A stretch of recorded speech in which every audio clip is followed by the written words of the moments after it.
नमस्कार दोस्तों, हम सपने देखते हैं। सपने जिसमें हम माला माल खुद को देखते हैं। लंबी लंबी गाड़ियां, बड़े बड़े महल और पैसों से भरी हुई तिजोरियां। लेकिन अगर आप सपने में वाकई में ही पैसों से भरी तिजोरी देखें, नोटों से भरी तिजोरी देखें, तो इसका अर्थ क्या है? कुछ लोग ऐसा मानते हैं कि सपने सिर्फ हमारे अवचेतन मन की उपज होते हैं, लेकिन स्वप्न शास्त्र ये नहीं मानता।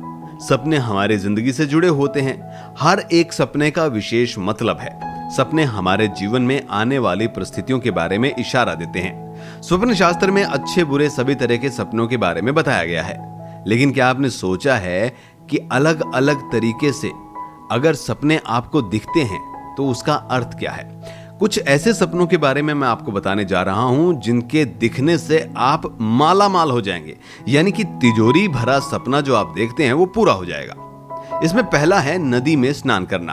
अगर आपने खुद को नदी में स्नान करते हुए देखा है तो ये एक बेहद शुभ सपना है।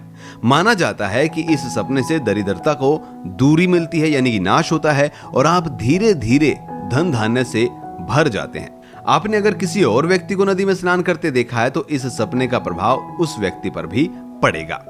सोते हुए देखना। कहते हैं कि सोते समय कोई व्यक्ति सबसे ज्यादा आराम महसूस करता है, और अगर कोई व्यक्ति सपने में खुद को या किसी और को सोते हुए देखता है तो इससे अपार धन संपत्ति मिलने का योग बनता है।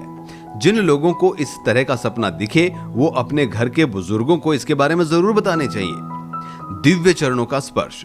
स्वप्न शास्त्र के अनुसार अगर आपने सपने में दिव्य चरण देखे हैं तो यह सपना अत्यंत शुभ है।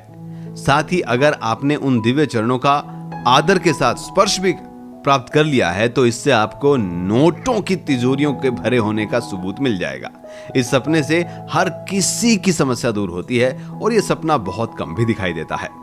कचरे को घर के अंदर लाना। लोग सपने में कचरा देखना गंदा मानते हैं, लेकिन स्वप्न शास्त्र ये कहता है कि ये सबसे शुभ होता है। मान्यता है कि इस सपने में व्यक्ति पर दैवीय कृपा बरसती है और अपार धन लाभ के योग बनते हैं। कहते हैं कि इस सपने के बारे में किसी को बताना नहीं चाहिए। अगर गलती से बता दे तो भगवान शिव की उपासना कर उनसे प्रार्थना करनी चाहिए कि आपको इस सपने के शुभ फलों की प्राप्ति हो। तो ये 3 या 4 जो उपाय या सपने हमने बताए हैं आपको, अगर आपको भी ऐसे सपने दिखाई दें तो सोच लीजिए आपके धन की तिजोरी जो है वो भरने वाली है। और इसके अलावा अगर आपने कोई ऐसा ख्वाब देखा हो जिसका मतलब आपको नहीं पता हो तो हमें लिख भेजिए। हम कोशिश करेंगे आपको आपके उस सपने का अर्थ बताने की।